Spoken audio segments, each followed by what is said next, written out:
Sabi po sa mga manonood dahil sa sensitibong ulat na ito.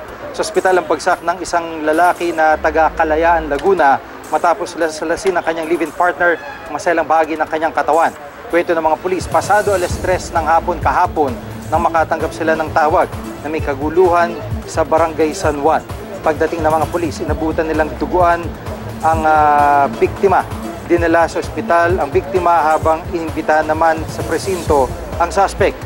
Minado naman ang suspect sa ginawa niya pero nagawa raw lang niya ito dahil umano sa labis na pagkahilig ng biktima sa pakikipagtalik. Kung minsan pa raw ay sinasaktan umano siya ng biktima. Kasalukuyan ang nakakulong ang suspect.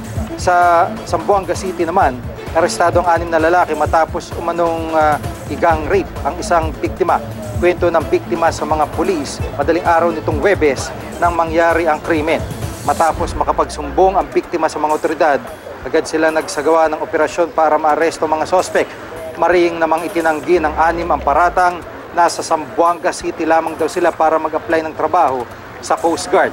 Isa pang kasama nila ang kasalukuyang pinaghahanap.